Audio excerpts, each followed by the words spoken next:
Throughout the 2000s, Abercrombie & Fitch was the hottest brand among teenagers and young adults around the world. Their iconic shirtless models attracted hordes of starry-eyed youths to spend billions of dollars on their clothes every year. At its peak in 2007, the company had over 1,000 retail locations, almost $4 billion of revenue, and a market capitalization of more than $7 billion.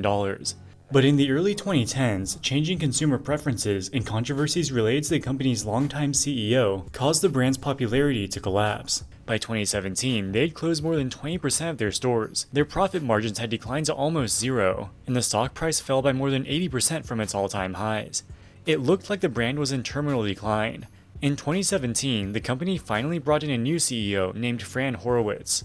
She was tasked with turning around the brand, which at that point was in freefall. Against all odds, the turnaround was successful.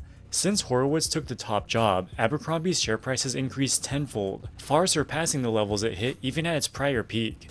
In this video, we'll look at how Abercrombie grew to become the #1 teen fashion brand in the world, how they fell to the brink of irrelevance, and finally, their unlikely turnaround. Abercrombie was founded all the way back in 1892. It focused on selling outdoor clothing and equipment to hunters, fishermen, and explorers. The brand had some success, but remained relatively niche and small throughout the 1900s. In 1988, Abercrombie caught the eye of Leslie Wexner, the founder of L Brands. Wexner's strategy was to acquire small or struggling clothing brands, revitalize them, and expand them globally. He had already achieved great success after acquiring Victoria's Secret and believed he could achieve similar results with Abercrombie. In 1992, Wexner hired a man named Mike Jeffries to be CEO of Abercrombie. Jeffries had some big ideas to completely change the brand's image. Abercrombie's focus on camping gear and outdoor adventures was too niche for the retailers to ever go mainstream. Jeffries completely changed the brand identity and the target demographic. Instead of focusing on functional clothing for outdoor explorers, the brand would now sell premium casual wear for teenagers and young adults. He differentiated Abercrombie with a few key marketing concepts. Firstly, the dimly lit stores, designed to resemble cozy log cabins adorned with moose heads, effectively communicated their brand identity. The ambiance aimed to evoke a sense of rustic luxury, appealing to an affluent, outdoorsy lifestyle.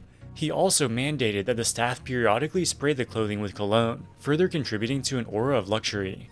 Unlike brands such as North Face, which emphasize adventure and high-performance sportswear, Abercrombie focused on casual, everyday apparel. They sought to portray the image of a wealthy individual relaxing in their cabin, rather than an intrepid explorer. This unique blend of rustic and luxurious elements was particularly appealing to teenagers, who aspired to a lifestyle of casual sophistication and understated affluence. And of course, the most noticeable aspect of Abercrombie's brand strategy was its heavy use of shirtless male models. Under Mike Jeffries, Abercrombie enforced the so-called looks policy at their stores. They called their sales associates and cashiers models, and had a policy of only hiring people who they considered to be physically attractive. They also enforced strict dress codes for their employees to make sure they suitably represented the brand image. Abercrombie often staged extravagant stunts. When they opened their flagship store in Dusseldorf, Germany, they had a horde of models expose their six-packs in the freezing cold weather. This tactic, which adults might find over-the-top and cringeworthy, perfectly appealed to teenagers' desire for a glamorous, exclusive lifestyle, making Abercrombie a coveted brand among young people. High school and college-age girls wanted to shop at Abercrombie because they were attracted to the shirtless models. Guys shopped at Abercrombie because they wanted to be like the shirtless models. Abercrombie's commercials from the 2000s and early 2010s predominantly focused on the physiques of scantily clad models. The models wore so little clothing that the viewers could easily watch an entire commercial without remembering the actual clothes. By associating its brand with attractive models, Abercrombie made impressionable teenage consumers subconsciously believe that wearing the brand would make them more attractive. In a 2006 interview with Salon magazine, Jeffries explained the company's looks policy by saying, quote, "Good-looking people attract other good-looking people, and we want to market to cool, good-looking people. We don't market to anyone other than that. In every school there are the cool kids and popular kids, and then there are the not-so-cool kids. Candidly, we go after the cool kids. We go after the attractive all-American kid with a great attitude and a lot of friends. A lot of people don't belong in our clothes, and they can't belong. Are we exclusionary? Absolutely. Those companies that are in trouble are trying to target everybody, young, old, fat, skinny. But then you become totally vanilla. You don't alienate anybody, but you don't excite anybody either." Unquote. The sentiment expressed by Mr. Jeffries may have been morally repugnant and humorously ironic given his own physical appearance, but for the next decade or so, this marketing strategy was highly effective. Abercrombie became a status symbol among high school and college youths. They were willing to buy the overpriced shirts and jackets to fit in with the cool crowd. In 2000, the company also created the Hollister brand. Hollister clothes were almost identical to Abercrombie, just with a different label slapped on. The marketing campaigns focused on shirtless lifeguards. The brand targeted Midwestern teens who wished they lived in California. Throughout the 2000s, both brands were highly successful. Abercrombie rapidly expanded their retail footprint across the US and internationally. In 1998, they had about 200 stores worldwide. By 2008, this had increased fivefold to well over 1,000 stores. From a financial perspective, Abercrombie's aspirational branding was extremely favorable. With their marketing focusing mainly on the physiques of the models, the design and quality of the clothes themselves was less important. Abercrombie could get away with selling some pretty basic t-shirt and jacket designs, so long as they included huge logos and branding. For Abercrombie's target demographic, a large and obvious logo was the main reason for buying the clothes. This allowed them to keep design costs low. At their peak in 2007, Abercrombie generated an industry-leading operating margin of 20% on almost $4 billion of revenue. Mike Jeffries led the company through a period of massive success in the late 90s and early 2000s. This allowed him to entrench himself at the company. The company's leadership team, as well as the board of directors, were largely made up of yes-men who went along with Jeffries' ideas. To get a sense of his excesses as CEO, he flew around on a company-funded Gulfstream G550. The flight attendants were attractive young individuals who needed to follow a 40-page aircraft standards manual, regulating what they could wear, what music was to be played, and specific seating arrangements for Mr. Jeffries' 3 dogs.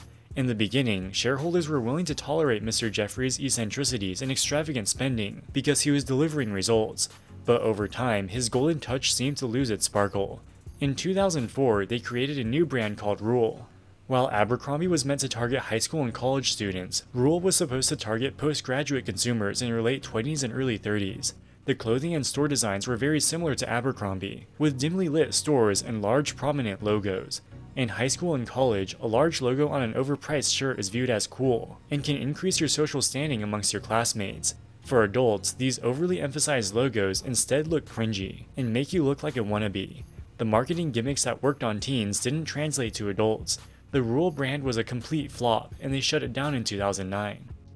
More concerningly, the core business also started showing signs of weakness. The company's operating profit peaked at $740 million in 2007.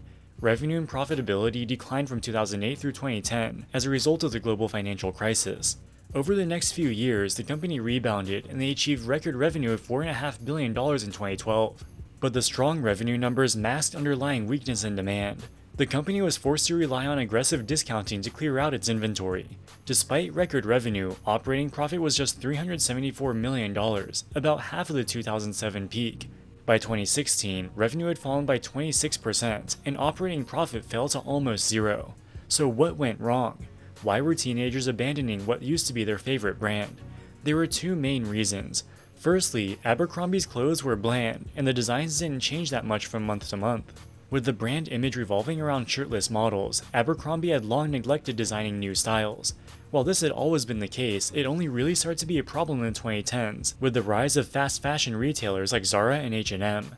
Advances in international logistics allowed them to bring new designs to market in a matter of weeks, and at very cheap prices. Now, teens could show that they're cool by wearing the latest trendy styles, without the need to rely on ostentatious brand logos. To maintain the brand image, Abercrombie refused to sell clothes in large and extra-large sizes. Mike Jeffries viewed overweight people as unattractive, and didn't want them to be seen wearing Abercrombie clothes. This policy alienated a large and growing percentage of the population. The rate of obesity in America has been growing steadily in recent decades, with the 12 to 19-year-old age group experiencing the steepest increase. By 2017, more than a fifth of American teenagers were obese, with a much greater percentage being at least overweight. With America becoming fatter by the year, the physique Abercrombie advertised appeared less and less attainable. Remember that in 2006, Mike Jeffries gave an interview with Salon where he talked about how he didn't want ugly or fat people shopping at his stores. At the time, this interview garnered surprisingly little attention. In 2013, the media randomly started talking about the 2006 interview. It became a national news story, with almost all mainstream media talking about it. This caused a huge backlash against the brand. In 2016, it was voted the most hated retailer in America. Even physically fit people were now reluctant to wear Abercrombie clothes for fears of being associated with Jeffries' ideology. Facing falling sales and a cratering stock price, Mike Jeffries was forced to step down in 2014. With Jeffries having been CEO for the last 20 years, there was no obvious successor. In 2017, the company finally appointed Fran Horowitz as the new CEO. She previously ran the company's Hollister brand. She completely changed Abercrombie's brand identity, getting rid of the shirtless models, abolishing the controversial looks policy for employees, and starting carrying plus-sized clothes. She redesigned the interiors of the stores, getting rid of the moose heads and dim lighting. Abercrombie's new marketing campaigns have a diverse cast of models, including minorities and overweight people. And most importantly is the changes to the clothes themselves. They completely ditched the ostentatious moose logo. Most of their clothes have either very subtle or no branding at all. They now operate as a fast fashion retailer, shipping in new designs on a near weekly basis. Without logos, their clothes are almost indistinguishable from other fast fashion retailers like H&M or Uniqlo. Given the damage done to the brand under Mike Jeffries, this was a necessary decision, but they needed a way to differentiate themselves in the extremely competitive fast fashion industry, so they decided to leverage the power of social media. They created an affiliate program with relatively low barriers to entry. If you have at least 2,500 followers on TikTok or Instagram and talk about fashion, they'll send you free clothes to try on. This is far more cost-effective than traditional forms of advertising, and consumers often respond more favorably to influencers that they trust. In the second half of 2024, the TikTok marketing strategy paid off big time, with revenue surging more than 20% compared to the prior year. This was the brand's best performance in more than a decade. When Fran Horowitz took over as CEO in 2017, Abercrombie was written off as dead by most industry analysts. The comeback was completely unexpected, and the stock price has increased more than tenfold today. While the stock price may have gotten ahead of itself, there's no denying that the company's recent performance has exceeded almost everyone's expectations. We'll wrap up the video by critically analyzing the legacy of former CEO Mike Jeffries. Today, Jeffries is widely despised by investors and the general public alike, and for good reasons. His controversial looks policy and derogatory statements about overweight people are morally repugnant and caused the company's sales to implode during the mid-2010s. With that being said, it's important to give credit where credit is due. His over-the-top marketing campaigns with half-naked models were responsible for giving Abercrombie the name recognition it has today. If it weren't for him, most of us probably would never have heard of Abercrombie & Fitch. Alright guys, that wraps it up for this video. What do you think about Abercrombie? Let us know in the comments section below. As always, thank you so much for watching and we'll see you in the next one. Wall Street Millennial, signing out.